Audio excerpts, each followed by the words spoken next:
Ito nga pala yung unang biyahe ko ngayong 2026 papalabas ng Oriental Mindoro pagkatapos ng New Year. First ko na nga palang ginagawa magpabalik-balik Oriental Mindoro to Manila, vice versa, kaya halos lahat ng mga barko ng Oriental Mindoro Calapan ay nasakyan ko na. Dito tuturuan kayo ng insight, idea, technique at experience, mga presyo ng pamasahe at syempre ng kailangan mo malaman sa biyahe na to, kaya panoorin mo. Linggo ng 2026 at January 6, sinadya ko talaga na ganito ko umalis kasi alam ko na pagkatapos ng New Year is napakadaming tao sa pier. Silip-silip ko yung pier kasi napakalapit lang ng bahay namin dito. Tingnan nyo naman yung biyahe na to, napakabilis lang hanggang pier. Bahay namin mga 5 minutes lang or 3 minutes, nasa pier ka na. Paano napakahirap pumasok ng Oriental Mindoro kapag season. Pasko, bagong taon, mahal na araw, undas at mga holidays. First dyan is yung Holy Week, Pasko, bagong taon at syempre undas. Yung mga event na yun is napakahirap pumasok ng Oriental Mindoro. Napakadaming tao sa pier. Kung may dalang sasakyan, handa ka na sa napakahabang pila sa Batangas Pier. At kung wala ka naman dalang sasakyan, nagko-commute ka lang, maganda ka sa napakahabang pila sa kuha na ng ticket sa loob ng terminal. Kahirap at napakahaba ng pila. Although hindi na uubos yung barko, sobrang dami ng tao is napakahirap kumuha ng ticket. May pagpipilian ka naman, Starlight, Montenegro, Fastcat, Supercat. Napakadami, pero sa sobrang daming tao talaga is mahirap kang sumakay. Especially pag may dalang sasakyan, napakahaba ng pila sa labas. Mahabang naranasan ko, may dala ako sasakyan is 12 hours akong nakapila. Nagsimula siya doon sa may labas ng pier. Alam niyo, paglabas ng pier mismo, yung may gate, Batangas Terminal hanggang daan sa pinakaloob. Pasok mo sa gate, akala mo makakuha ka ng ticket. Hindi pa pala, may pila pa sa loob ng ticket bago ka makakuha ng terminal fee. Pipila ka ulit na napakahaba para makakuha lang ng ticket or ng booking ng barko mo. Hirap sa Batangas Pier, lalong-lalo na kapag season. Kapag 2 to 3 days na lang is bago mag-season, kaya highly recommend na dapat mga 1 week pa lang or mga 4 days to 5 days, umuwi ka na kagad kung gusto mong maalwan yung pag-uwi mo. Kung hindi, mag-atsaga ka sa napakahabang pila, GG ka boy. Tanungin mo ako kung magkano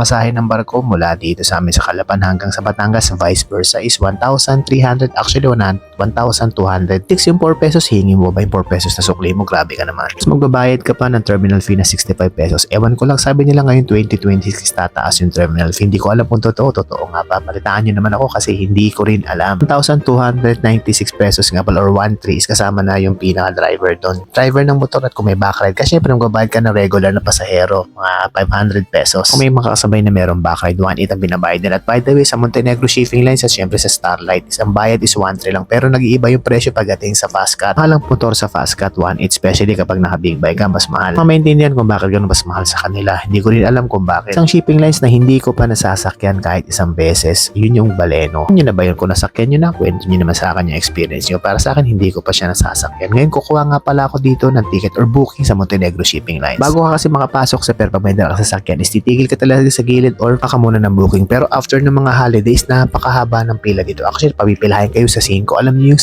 5 doon sa may bandang highway, napakahaba ng pila doon, kasabi niyo yung mga truck. Napakahaba as in, so bibigyan kayo ng number. Misa nga may mga 2 days na sila na to, kaya kawawa yung mga truck kapag ganito. After yung makakuha ng booking, papasok na kayo sa gate at check kayo ng guard kung may booking na kayo. After nyan is kukuha na kayo ng terminal fee. Siyempre, terminal fee na 65 pesos. After nyang makapasok dyan is kukuha kayo doon sa may pinakadulo. Nga pala, kukunin na lahat ng info tungkol sa'yo. Lahat ng info, yung mga plate number mo at yung pangalan mo. Dito ka muna kukuha ng booking fee. Yan kay kuya. Yan, magbabay ka ng 65 pesos. Pag dala mo na is malaking sasakyan is 128 something pesos na yung babayaran mo. Pero ako 65 pesos is motor lang naman yung dala ko. Parehas na siya ng presyo ng mga kotse. Bawas ko na to is 5 to 6 days na after ng New Year. Pero hindi ko naman inaasahan na napakahaba pa rin ng pila sa loob kahit walang pila sa labas. Pero normal lang to kapag ganito after ng season. Kasi nga naman may mga iba na ngayon palang uuwi. Yung iba naman is ngayon palang sasakay. Hindi nila sumabay sa mga maraming tao. Pero yung mga nagmamadali, mga turista, mga estudyante is dire-diretso lang sila hanggang doon sa pinakaloob, hanggang sila ng pagkahaba-haba. Pero pag may sasakyan ka, dito ka pupunta. Pero kapag tao ka lang, doon ka sa may pinaka mismong terminal.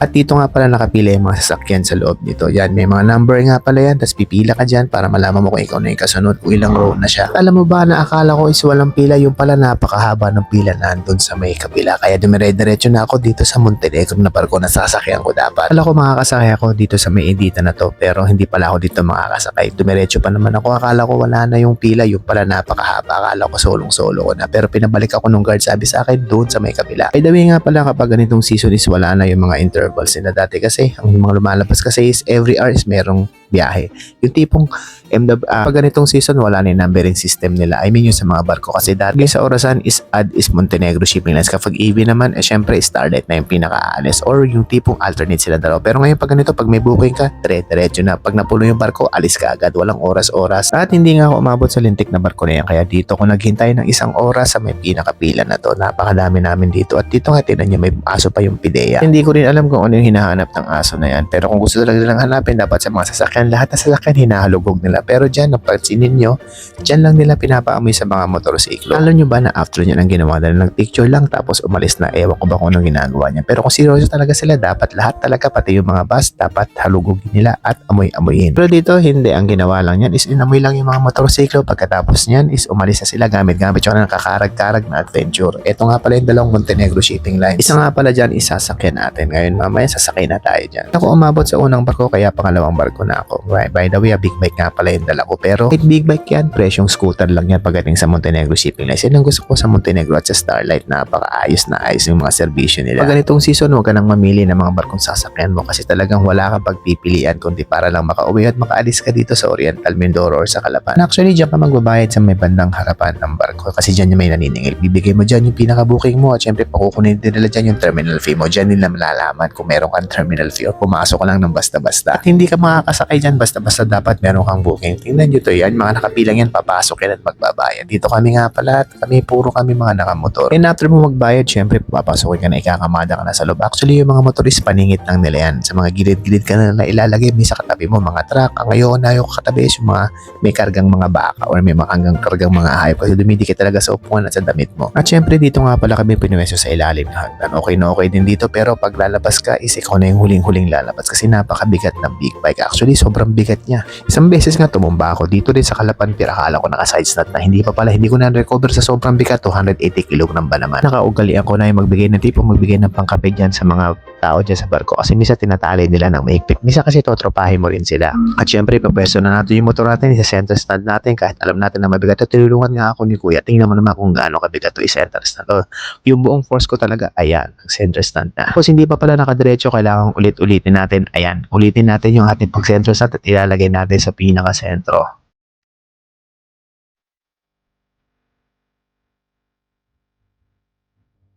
Ito yan, umakit na nga pala ako sa taas. Itong gusto ko sa Brihida. Upuan niya is plastic lang pero napaka-komportable. Sa dito kasi is medyo nakatayo yung upuan. Masakit siya sa leg. Dito makakahiga ka ng maayos. Kung yung jacket ko nga, ginagawa kong unan dito. Nakakatulog ako ng maayos dito. Although kung gusto mo ng aircon, doon ka punta sa may bandang harap. Yung aircon naman is magbabayad ka ng 50 pesos. By the way, may 7-Eleven nga pala dito. Pero mas mahal yung mga bilihin dito. Alam niyo naman, barko to. Siyempre, mas mahal ang bilihin talaga sa barko. At ito naman pala yung pinakalikod. Tayo sa pinakaharapan at this moment naman is naglasakay pa rin sila. Ganyan sila magkamada dito. Diba? Napakadaming kinakamada. Tapos yan, pupunta na yung mga tao or sasakay na yung mga tao doon sa may terminal na yan. At yung katabi yan ng world famous Baleno. Yan ang tinatawag namin na pirate ship na isang kalawang na lang ang hindi pumipirma pero hindi ko pa nasubukan sumakay dyan pero gusto kong subukan sumakay dyan para may experience man lang. Sabi ng iba, okay din daw dyan pero ang problema na dyan is napakabagal. Kaya kung may kasama kang syota, dyan ka sumakay, mas mahaba ang inyong bonding time pag makapuntahan ng Oriental Mindoro, Calapan, vice versa. At syempre, ayan na nga pala yung aking mahiwagang motor na napakabigat. Tinali na lang maayos. Actually, sa tali nila yan, matindi pagkakatali niyan. Bawal kasi yung tumumba kasi pag tumumba yan, chain reaction niya parang domino. At alam ko yung paglalagay nila dito is meron yung weight and balance. Kaya dapat hindi yan basta-bastang random na ilalagay. Dapat yung mga weight at yung balance is calculated para naman sa safety ng mga pasahero. At syempre sa safety din ng mga tripulante ng barko, pati ng mga sasakyan na nakaparada sa pinakailalim. At syempre, pupwesto na tayo sa ating pwesto. Dami pa rin lumos kung gusto mo ng aircon nga pala is meron dyan sa loob ang babae ka lang ng 50 pesos at yung napila sa harapan yan nga pala yung 7-Eleven dito sa barko. Napakasarap ng pagkain dyan pero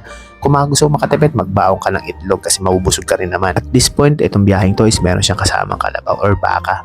Nagugulat nga ako dyan, hindi ba nangangawit yung mga yan kasi nakatayo? Pero usually kasi dikit-dikit sila kaya kahit magtanggal yung isang paa nila is nakalutang pa rin sila. Umalis na nga pala kami. Sabi ko sumakay ng barko, tuwan-tawa ako, napakaganda ng view. Napakadami kong makikita pero nung tagal-tagal is nagsawa na ako. Yung pa tipong alam mo na yung makikita mo, alam mo na yung mga alon, alam mo na yung mga isla, alam mo yung itsura ng isla, yung puno, at syempre magsasawa ka rin talaga. Tanungin mo kung gaano katagal yung biyahe ng Montenegro, pati yung mga starlight is dapat 2 hours lang talaga, pero 2.5 hours inaabot nila. Dahil 30 minutes din pag nagdadaka at nag-aalis sila ng mga sasakyan sa pinakaloob. Yan yung itsura ng pagtatali ng motor, sama-sama ang kapit bisig, walang iwanan, walang tutumba. Pag may tumbang isa, tumba tayong lahat. Divided we fall, together we stand, and divided we fall. Malami po lang no? Napakaganda ng view kapag bago ka pa lang sa mga barko is talaga namang ma-mesmerize ka sa ganda ng view. Pero pag matagal ka na, mauumay ka na sa itsura nung para sa paligid. Ayan nga pala yung Isla Verde. Diyan daw ilalagay yung tulay na magutugtong ng Batangas to Oriental Mindoro kasi case yung biyahe. Pero hindi pa rin mawawala yung mga barko kasi napakahalaga niyan. Dadaan lang dyan is yung private vehicle. So mabubuhay yung Verde Islands na yan. Lalong-lalo na kapag meron na siyang tulay na papunta ng Puerto Galera or ng Baco. Pero hindi na yan matutuloy. Alam nyo na kung bakit. Pilikukurakutin na nila yung budget yan. At syempre inabot na nga pala ng gabi bago ako nakalabas. By the way, nga pala is 2.5 hours. Pero bisan tatagal kayo sa dagat. Palutang-lutang na kayo kahit nasa Batangas Pier na kayo kasi nga walang rampa. Kasi minsan yung mga rampa is puno kasi hindi lang naman kasi yung Calapan Oriental Mindoro yung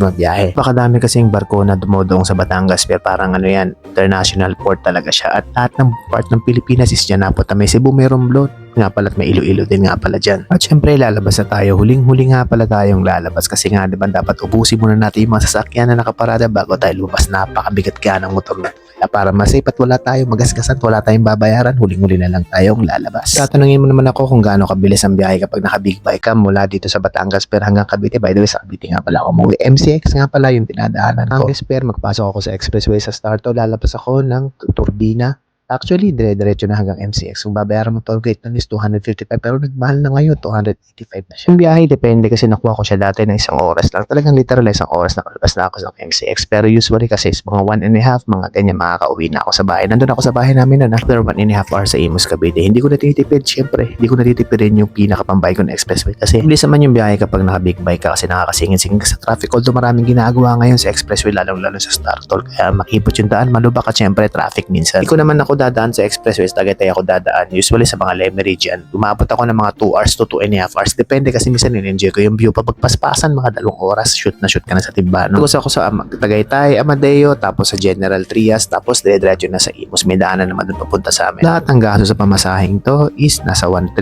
yung pinakapamasahe ng barko, tapos 65 yung terminal fee, tapos 285 naman yung pinaka toll gate. Then yung gasolina is depende. Kung itong sa akin is 20 liters yung pinakalaman ng pinakatangke. Pero nagagamit ko lang dito is mga 5, so 100 kilometers lang siya. Kukonsume nga pala to ng 25 to 20 kilometers per liter. Depende sa rat-rat or sa bilis mo magpatakbo. Pero the more traffic, the more consume. Ganyan kapag naka-big bike ka. Salamat nga pala sa pagsama sa akin sa paulit-ulit na biyaheng ito. Tamo lagi kapag bumabiyahe ka, expect the unexpected at magbaon ka ng napakahabang pasensya kasi yan ang kailangan mo, especially kapag traffic. Tawi ang bus nga pala na papuntang Maynila hanggang dito sa may Batangas pero vice versa ha, is umabot ng 285 or sabihin mo natin ng 300. At salamat nga pala sa panonood and let's enjoy the ride. God bless everyone.